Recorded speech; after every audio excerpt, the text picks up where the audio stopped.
Alléluia, Alléluia, Alléluia, Alléluia. Alléluia, Alléluia, Alléluia, Alléluia. Le semeur est sorti pour semer la bonne nouvelle. Heureux qui la reçoit et la fait fructifier. Alléluia, Alléluia, Alléluia, Alléluia. Le Seigneur soit avec vous. Et avec votre esprit. Évangile de Jésus-Christ selon saint Matthieu. Gloire à toi, Seigneur. Ce jour-là, Jésus était sorti de la maison, il était assis au bord du lac. Une foule immense se rassembla auprès de lui, si bien qu'il monta dans une barque où il s'assit. Toute la foule se tenait sur le rivage. Il leur dit beaucoup de choses en paraboles. Voici que le semeur est sorti pour semer. Comme il semait, des grains sont tombés au bord du chemin et les oiseaux sont venus tout manger. D'autres sont tombés sur le sol pierreux, où il n'avait pas beaucoup de terre. Ils ont levé aussitôt parce que la terre était peu profonde. Le soleil s'étant levé, ils ont brûlé. Faute de racines, ils ont séché. D'autres grains sont tombés dans les ronces. Les ronces ont poussé et les ont étouffés. D'autres sont tombés sur la bonne terre et ils ont donné du fruit, à raison de 100 ou 60 ou 30 pour un. Celui qui a des oreilles, qu'il entende. Les disciples s'approchèrent de Jésus et lui dirent « Pourquoi leur parles-tu en parabole ?» Jésus répondit « À vous il est donné de connaître les mystères du royaume des cieux, mais à eux ce n'est pas donné. Celui qui a recevra encore, il sera dans l'abondance, mais celui qui n'a rien se fera enlever même ce qu'il a. Si je leur parle en parabole, c'est parce qu'ils regardent sans regarder, qu'ils écoutent sans écouter, sans comprendre. Ainsi s'accomplit pour eux la prophétie d'Isaïe. Vous aurez beau écouter, vous ne comprendrez pas, vous aurez beau regarder, vous ne verrez pas. Le cœur de ce peuple s'est alourdi. Ils sont devenus durs d'oreilles. Ils se sont bouchés les yeux, pour que leurs yeux ne voient pas, que leurs oreilles n'entendent pas, que leur cœur ne comprenne pas, qu'ils ne se convertissent pas. Sinon, je les aurais guéris. Mais vous, heureux vos yeux parce qu'ils voient et vos oreilles parce qu'elles entendent. Amen, je vous le dis. Beaucoup de prophètes et de justes ont désiré voir ce que vous voyez et ne l'ont pas vu, entendre ce que vous entendez et ne l'ont pas entendu. Vous donc, écoutez ce que veut dire la parabole du semeur. Quand l'homme entend la parole du royaume sans la comprendre, le mauvais survient et s'empare de ce qui est semé dans son cœur. Cet homme, c'est le terrain ensemencé au bord du chemin. Celui qui a reçu la semence sur un sol pierreux, c'est l'homme qui entend la parole et la reçoit aussitôt avec joie, mais il n'a pas de racine en lui. Il est l'homme d'un moment. Quand vient la détresse ou la persécution à cause de la parole, il tombe aussitôt. Celui qui a reçu la semence dans les ronces, c'est l'homme qui entend la parole. Mais les soucis du monde, les séductions de la richesse étouffent la parole et ne donnent pas de fruits. Celui qui a reçu la semence dans la bonne terre, c'est l'homme qui entend la parole et la comprend. Il porte du fruit à raison de 100 ou de 60 ou 30 pour un. Alléluia, Alléluia, Alléluia, Alléluia.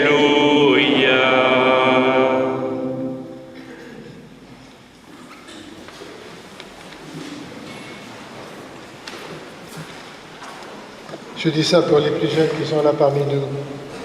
Vous avez déjà semé des graines? Quelquefois, au catéchisme, on vous fait ça. des graines de lentilles, par exemple, qu'on met dans un petit vase avec du coton mouillé, et puis on voit 15 jours après que ça pousse. Dans les champs, c'est ce que font les cultivateurs. Ils retournent la terre, ils mettent de l'engrais, et puis ils sèment. Et puis il y a Dieu qui fait tomber l'eau, comme on a vu tout à l'heure dans le psaume, et les graines poussent. Eh bien, vous voyez, la parole de Dieu, c'est comme une semence. Ça pousse partout. Le problème, c'est nous. C'est notre humanité. C'est que nous soyons d'une bonne terre pour porter du fruit. Et Jésus donc raconte une histoire, ça s'appelle une parabole, pour nous faire comprendre cela. La semence, c'est Jésus lui-même. C'est ce qu'il dit. Comment l'accueillons-nous ? Je pense à une belle prière que vous pouvez peut-être que vous dites chaque jour. Si vous ne la disiez pas, vous pourriez la dire, parce que c'est une belle prière. Ancienne, l'Angélus. L'ange du Seigneur annonçait à Marie qu'elle serait la mère du Sauveur. Réponse de Marie, c'était une bonne terre. Je suis la servante du Seigneur. Conclusion, c'est Noël, c'est la joie, c'est l'incarnation de Jésus. Et dans la prière qui conclut ces phrases-là, Seigneur, comble-nous de ta joie, afin qu'après avoir connu la naissance de ton Fils à Noël, c'est la joie ça, nous soyons conduits par sa passion et sa croix à la gloire de la résurrection. Chers amis, avez-vous remarqué que dans la parabole du semeur, le mystère de la croix est au centre. Jésus s'identifie à tous les prophètes, à commencer par Isaïe, dont il cite lui-même quelques morceaux. Vous aurez beau écouter, vous ne comprendrez pas. Vous aurez beau regarder, vous ne verrez pas. Pourquoi ? Le cœur de ce peuple s'est alourdi. Ils sont devenus durs d'oreille. Ils se sont bouchés les yeux. Sinon, je les aurais guéris.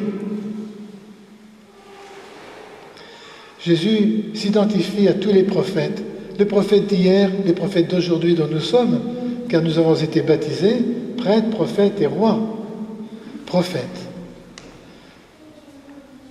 Tous les prophètes ont connu des échecs. Ils avaient beau prêcher, ils avaient beau parler, on ne les écoutait pas.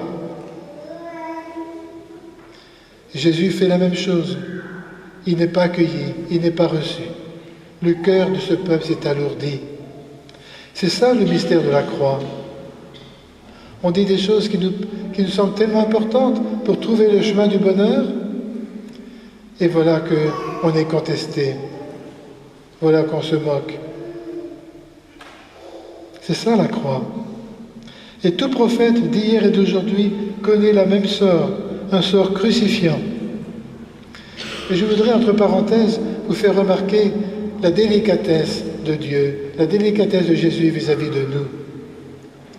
À la fois, il dit que son message, sa volonté se réalisera. On l'a entendu tout à l'heure dans la première lecture. Ma parole ne reviendra pas sans avoir porté son fruit. Ce que Dieu veut, ça se réalise. Et en même temps, il respecte énormément notre liberté. Le respect. Vous ne voulez pas écouter, vous ne voulez pas en comprendre ? Eh bien, allez votre chemin. Le respect de notre liberté. Et en même temps, l'attente, comme un mendiant de Dieu, de notre réponse, comme la Vierge Marie, de notre accueil, de cette bonne nouvelle que nous entendons chaque dimanche.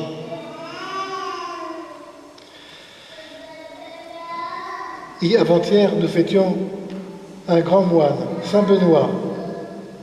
Il a vécu au VIe siècle, en Italie, au Mont Cassin. Saint Benoît a écrit une règle pour les moines qui a fait le tour du monde, parce qu'elle est très équilibrée. Et Saint Benoît était passionné de se laisser ensemencer par la parole de Dieu, d'être fidèle à la parole de Dieu. Saint Benoît, et avant lui, il y avait Saint Hilaire et Saint Martin, qui ont créé le monastère de Légugé à Poitiers, et puis après ça à Marmoutier, à Tours, au 5e siècle. C'était l'époque des Vandales, l'époque des barbares. Et ces moines ont su humaniser ces peuples-là. Parce que Dieu ne nous demande pas d'être des anges, il nous demande d'être des humains. Ils sont humanisés.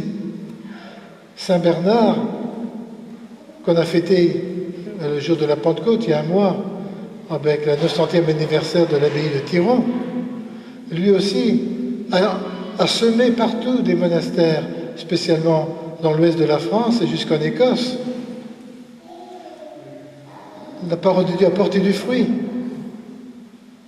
Et on peut dire qu'avec tous ces moines qui ont vécu chez nous et dans une grande partie de l'Europe, l'Europe est devenue le deuxième berceau de l'Évangile. Alors, chers amis, aujourd'hui, à quel défi sommes-nous affrontés? Où est notre croix dans l'évangélisation de notre société qu'on appelle postmoderne? Je vais vous citer un passage de Bernanos dans le livre La Joie. Bernanos est mort il y a 60 ans à peu près. Je vous cite, parce que je trouve qu'il répond parfaitement à cette question qu'on se pose aujourd'hui. Quelle est notre croix dans l'évangélisation? Quels sont les défis que nous avons à relever? Je vous cite. Le tragique de notre monde moderne, c'est d'être un sol pierreux, sans profondeur. Un événement en chasse un autre.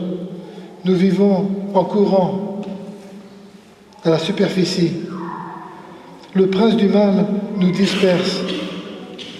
Si nous voulons être utiles à notre société, au monde d'aujourd'hui, c'est en prenant le temps de la réflexion, du silence, de la prière, de la lecture, pour former notre propre jugement et laisser Dieu nous parler. Voilà, je termine cette citation de Bernanos. Et je trouve que c'est une belle réponse. C'est de ça dont nous avons peut-être besoin aujourd'hui dans notre monde, de profondeur, de cultiver notre jardin intérieur pour prendre de la profondeur. Nous avons beaucoup de prophètes sous les yeux, des noms remarquables. Alors ceux d'aujourd'hui, on ne les cite pas encore, parce qu'ils vivent leur croix, ils sont contestés aujourd'hui. Mais parlons de ceux d'il y a 50 ans, 60 ans. Par exemple, l'abbé Pierre, ou bien la mère Teresa. C'est pas si vieux, on a tous entendu parler d'eux. Ou bien, sur un plan plus politique, nous avons en Allemagne Nel Brüning, en Italie Don Sturzo, le fondateur de la démocratie chrétienne, ou quelqu'un qui est plus connu de chez nous, l'ancien maire de Florence, Georges Lapira, ou en France, Robert Schuman. Voilà des gens qui se sont laissés conduire par Dieu dans leur responsabilité du souci du bien commun. Ou bien je pense aussi à ceux qui ont été un petit peu à l'origine du christianisme social au début du siècle dernier. Jacques Maritain, philosophe, ou encore Mounier et bien d'autres. Voilà des gens qui ont marqué notre société, qui nous aident à réfléchir, à prendre un peu du fond. Je pense aussi à des théologiens, un théologien protestant, Karl Barth, ou bien le Père Lebré, et bien d'autres. Et ça continue aujourd'hui. Et c'est nous les prophètes aujourd'hui.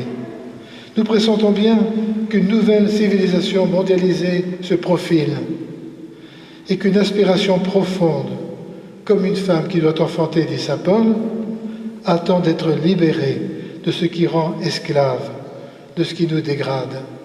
Et si on voit des jeunes aujourd'hui de 15 ans, 18 ans, vouloir partir faire la guerre à droite ou à gauche, c'est bien parce qu'ils sentent que notre société se dégrade d'une certaine manière, enfuie dans toute la consommation. Il y a quelque chose, un manque de profondeur. C'est ressenti ça, sans trop en avoir conscience. notre témoignage, chers amis, à chacun d'entre nous, et à vous les jeunes aussi, et vous n'êtes pas trop petits pour cela, témoignage fait de vérité, de respect des autres, de dialogue, portera son fruit, comme la semence qui germe partout. Ici, un témoignage qui sera délaissé, contesté, ce sera notre croix. Et là, notre témoignage portera du fruit, ce sera notre action de grâce.